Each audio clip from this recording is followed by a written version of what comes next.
Recording by RR Music. तू छोड़ के जब ही गम नहीं छे,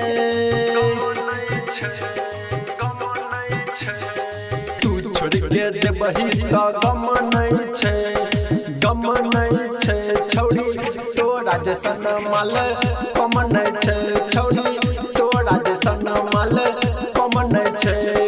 तोहर झमेला सब टहा देखेला, तोहर झमेला सब टहा देखेला, सहतो नहीं राजा राइटर अकेला। कि तू छोड़ के जब ही गम नहीं छे छौड़ी तोरा जैसन माल कम नहीं छे, छौड़ी तोरा जैसन माल कम नहीं छे छौड़ी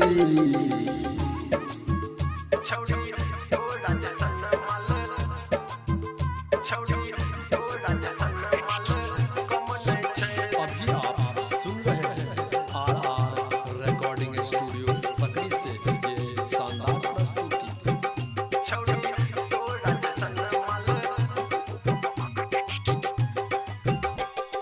DJ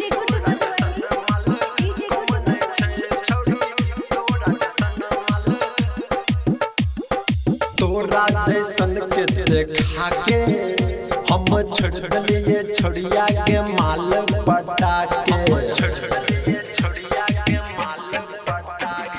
तोरा जैसन के देखा के हम छोड़ दिलिए छौड़िया के माल पटा के।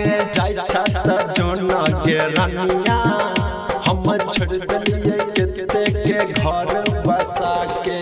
केने छियो पूरा यूज गे रहतो भतार कन्फ्यूज गे।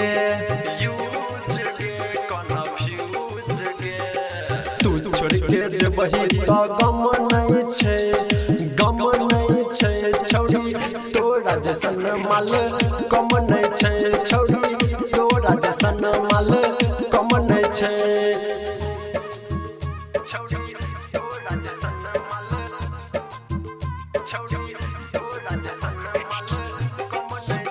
अभी आप सुन रहे हैं आरआर रिकॉर्डिंग स्टूडियो सकरी से ये शानदार प्रस्तुति।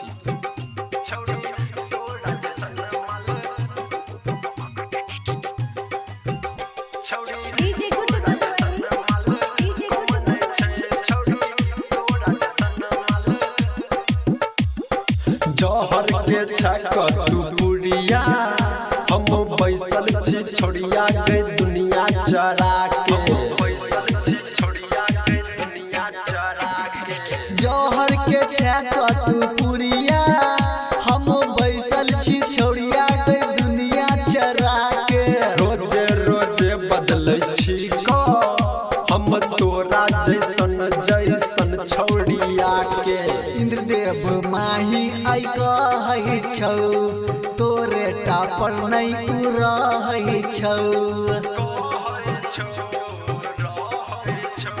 कि तू छोड़ के जब ही गम नहीं छे, गम नहीं छे छौड़ी तोरा जैसन माल कम नहीं छे, छौड़ी तोरा जैसन माल कम नहीं छे।